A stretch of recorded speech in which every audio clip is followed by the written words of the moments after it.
de acuerdo con el principio de la correspondencia dinámica, la dirección de la fuerza relativa al atleta es más importante y por lo tanto la base de la teoría del vector de fuerza es errónea. ¿A qué se refiere con la fuerza relativa? Relativa al atleta, es decir, a la disposición espacio-temporal que tiene el atleta en la situación.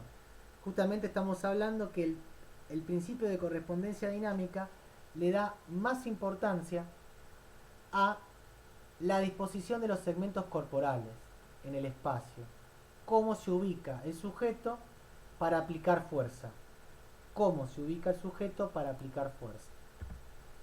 Entonces vemos acá lo siguiente, esta diapo me gusta mucho, donde dice que si uno empieza a leer los libros o los apuntes o los textos o los papers de Bre Contreras, él propone que el hip thrust es un ejercicio para entrenar el vector horizontal.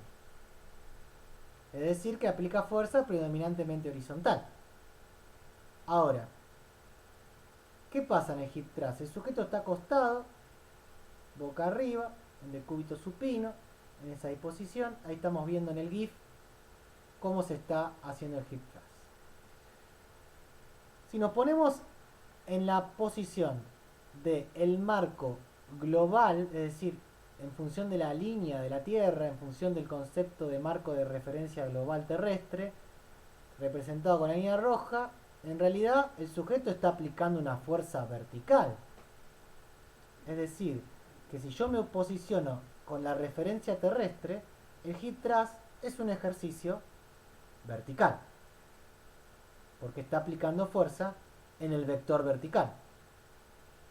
Pero estos que proponen la teoría del vector son bastante pícaros y dicen que este es un ejercicio de predominancia horizontal. Pero ¿en qué se basan para decir eso? Y posicionándose como referencia en el sujeto, que está aplicando fuerza en el eje anteroposterior. Y ahí entra una contradicción. No podés argumentar que la dirección de dos vectores es similar si las direcciones se evalúan en dos marcos de coordenadas diferentes que se rotan entre sí. Es decir, vos no podés decir que el hip thrust es un ejercicio en el vector horizontal y me tomás como referencia al sujeto que aplica fuerza en el eje anteroposterior, es decir, está haciendo una flexoextensión,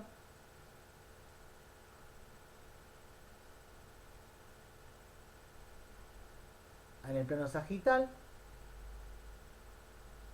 el eje es lateral, perdón, y está yendo anterior-posterior, está haciendo una flexoextensión, está predominantemente según el eje del cuerpo haciendo una fuerza horizontal, y después me decís que ese ejercicio puede beneficiar al sprint en la fase de aceleración, que es un ejercicio predominantemente vertical el sprint. Pero si te basás,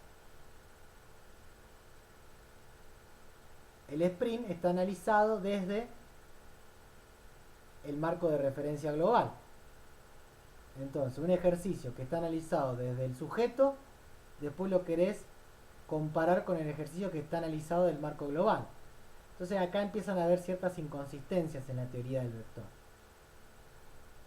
Espero que se haya entendido el ejemplo, que intenté que sea muy claro, porque no podés comparar dos cosas que se dan en dos sistemas de referencia distintos.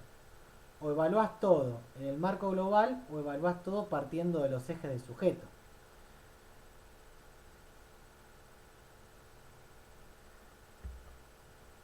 Entonces, si nosotros analizamos una sentadilla, el empuje de cadera y la sentadilla según el marco global. Esta idea de las sentadillas, que son mecánicamente menos transferibles a la dirección de aplicación de fuerza-reacción contra el piso, como sugiere la teoría del vector, contradice un poco al principio de dynamic correspondence, que es correspondencia dinámica. ¿Por qué? Si vemos acá, si tomamos como referencia el marco global, obviamente la sentadilla es un ejercicio predominantemente predominantemente en el vector vertical. Estamos de acuerdo con eso. Pero si nosotros orientaríamos el tronco hacia querer hacer una sentadilla, pero terminando en un salto horizontal, o una estocada al frente, aumentaría la aplicación de fuerza de reacción al piso que me devolvería el piso en el eje con la tendencia a aplicación de fuerza más horizontal. Entonces, depende no tanto del marco global de referencia, volvemos a lo mismo, sino al marco local. Es decir, que si el sujeto inclina su sistema de referencia local hacia un lado o hacia el otro, es lo que va a determinar realmente la aplicación de fuerza. Si seguimos hablando de la correspondencia dinámica,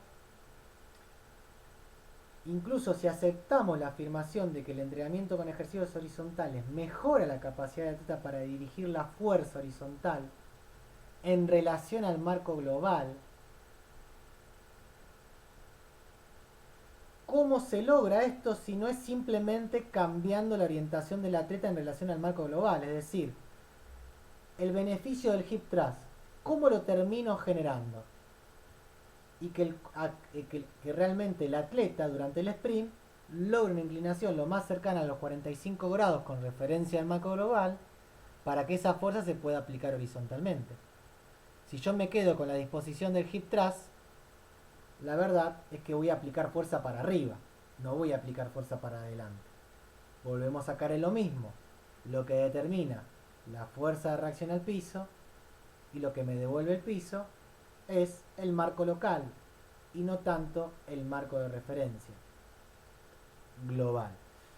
Y ahí lo dice, en el caso del empuje de cadera, cómo se mejora la capacidad del atleta para dirigir esa fuerza de reacción al piso durante la extensión de las piernas en cadenas cinéticas cerradas, es decir, los eslabones distales están fijos, realizando un ejercicio con rodilla flexionada a 90. ¿Qué tipo de